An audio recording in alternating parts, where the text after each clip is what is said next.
Pemirsa, berbagai modus dalam menggerogoti dana nasabah di LPD terungkap dalam persidangan pengadilan di Tipikor Denpasar.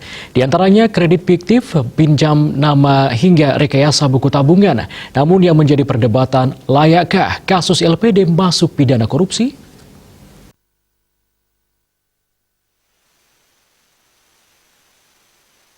Praktisi hukum yang juga advokat senior, Nyoman Pongliek Sudiantara berpendapat saat ini banyak perkara LPD masuk pengadilan Tipikor karena kelemahan di SDM yang kurang dalam pengelolaan keuangan.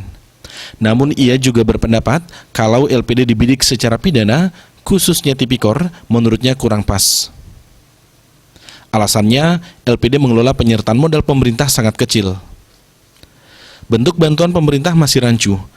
Di samping itu, soal menentukan kerugian negara sangat susah karena penyertaan modal awal yang sedikit. Ketua DPD KAI Bali itu berpendapat hingga saat ini penyertaan modal pemerintah ke LPD masih rancu. Jika memang murni bagian dari keuangan negara, mestinya bantuan dalam bentuk hibah. Dirinya berpendapat LPD banyak masalah cenderung karena pengurusnya tidak jeli, mengelola uang dan kontrolnya lemah. Praktisi hukum lainnya, Ide Bagus Gumilang Galih Sakti mengatakan pihak aparat hukum lebih cermat menangani kasus LPD. Aparat penegak hukum baik dari pihak kepolisian maupun kejaksaan harus lebih cermat dan teliti dalam menangani setiap perkara korupsi LPD di Bali.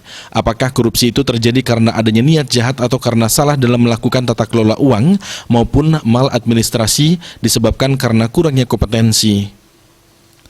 Pada tahun 2020, LPD di Bali berjumlah sekitar 1.433 LPD dari total 1.485 desa adat di Bali.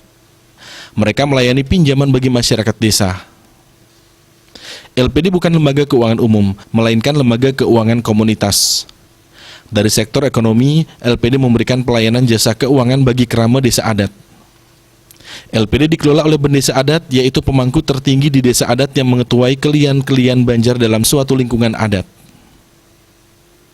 LPD memiliki pengurus yang ditunjuk berdasarkan hasil paruman atau musyawarah. Pengurus LPD adalah warga yang berasal dari tiap Banjar yang berada dalam satu desa dan memiliki badan pengawas LPD. Adanya otonomi yang diberikan oleh desa adat untuk pengelolaan LPD menimbulkan kecenderungan lembaga ini menganggap bukan bagian dari desa adat.